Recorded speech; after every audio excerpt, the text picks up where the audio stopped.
मंगलवार को डीसी कार्यालय सोलन में राज्य स्तरीय माता शूलिनी मेले के आयोजन के संबंध में बैठक का आयोजन किया गया। स्वास्थ्य मंत्री धनीराम शांडिल ने बैठक की अध्यक्षता करते हुए कहा कि हिमाचल की विशिष्ट संस्कृति यहां तक की उच्च परंपराओं में निहित है और परंपराओं के निर्वहन के साथ साथ संस्कृति का संरक्षण हम सभी का दायित्व है। उन्होंने कहा कि सोलन शहर की अधिष्ठात्री देवी माता शूलिनी को समर्पित शूलिनी मेला पड़ोसी जिलों और देश विदेशों में अपनी विशेषता के लिए जाना जाता है। उन्होंने कहा कि 20 से 22 जून तक आयोजित होने वाले राज्य स्तरीय शूलिनी मेले को लेकर आज प्रशासन को निर्देश दिए गए हैं कि बेहतर तरीके से बनाया जाए। उन्होंने कहा कि मेले के दौरान तह बाजारियों के कारण अनेक असुविधाओं का सामना करना पड़ता है, जिसके लिए तह बाजारियों का पंजीकरण भी मेले के दौरान किया जाएगा। वहीं 3 दिनों तक चलने वाले भंडारे को लेकर भी स्वास्थ्य मंत्री ने भोजन का नियमित निरीक्षण करने के निर्देश अधिकारियों को दिए। उन्होंने कहा कि सोलन शहर में सभी व्यवस्थाओं को ध्यान में रखते हुए स्वच्छता का विशेष ध्यान रखा जाए। इसके लिए सफाई कर्मियों और स्वयं सेवियों को भी सम्मानित किया जाएगा। इसी के साथ मेले में भीड़ को नियंत्रण करने के लिए एनसीसी और एनएसएस के स्वयं सेवियों की सहायता ली जाएगी। उन्होंने कहा कि हिमाचल के कलाकारों को राज्य स्तरीय शूलिनी मेले में मंच मिले, इसको लेकर कार्य किया जाएगा। मंत्री ने कहा कि मेले में सुनिश्चित किया जाएगा कि मेले के दौरान आयोजित होने वाली खेल गतिविधियां मेलों से कुछ दिन पूर्व आयोजित हो ताकि जगह की कमी पेश न आए। तो मेन वेन्यू तो हमारा छोटो ग्राउंड है, परंतु क्योंकि इवेंट्स ज्यादा हो जाती हैं तो इसलिए कुछ एक इवेंट को अगर हम एक आध दिन या बीच में करने का प्रयास करेंगे तो थोड़ा डिस्पर्स हो जाएगा क्राउड। इसलिए अभी सोच रहे हैं कि अगर हमें ज्यादा क्राउड के ठीक से मैनेज करने का करना तो एक आध दिन पहले जैसे मानो जैसे छोटी छोटी इवेंट्स है ना तो स्पोर्ट्स की वो वहाँ पे करती है एंड अदरवाइज तो मेरे का ओपिनियन हमारा छोटो ग्राउंड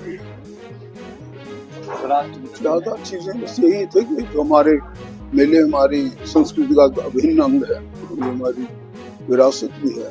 हम इसको खासकर माँ शूलिनी के याद में जो ये मेला होता है, सबसे बड़ी बात तो ये कि इस धार्मिक सांस्कृतिक सॉर्ट ऑफ एफर्ट है जो चली आ रही, जो बहुत छोटे से लेवल पे मेला हुआ करता था, आज इससे बड़ा आकार ले लिया और इसीलिए प्रशासनिक और दूसरी प्रकार की जो गतिविधियां हैं वो थोड़ी ज्यादा करना, यानी sort of security related crowd management. इसलिए हमने क्या किया कि जो एनसीसी कैडेट्स जो जिनको हम चिन्हित करेंगे, इनके कमांडेंट और इनके प्रिंसिपल से बात करते हैं, कुछ दूसरे भी जो वॉलंटियर जैसे एनएसएस के और दूसरे जो स्वयं आना चाहते हैं, क्योंकि इसमें girl cadets and boy cadets का एक बार से एक साझा काम होगा।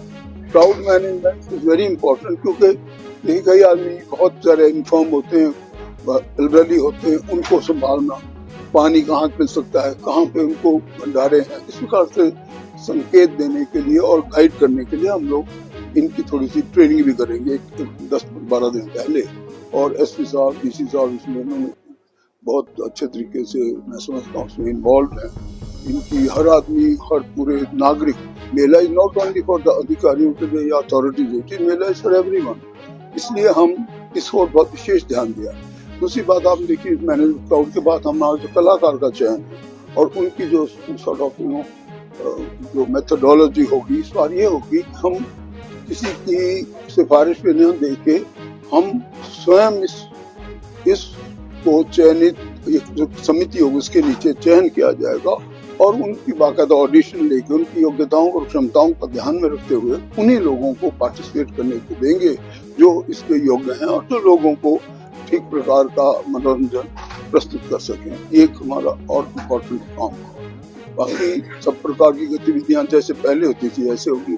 परंपराओं को ध्यान में रखा जाएगा, चाहे वो हमारा हवन इत्यादि से आरंभ होता है, चाहे वो माँ देवी को किस प्रकार से रिसीव करना है और किस प्रकार से डोली आगे जाएगी, इन सब चीजों को थोड़ा सा ये मॉडिफिकेशन है कि हम व्हीकल भी नहीं अलाउ करेंगे, ऑन फुट करेंगे ताकि क्राउड मैनेज भी ठीक हो और देवी माँ के दर्शन भी बिना हैसल के, ज्यादा धक्का मुक्की के हो सके।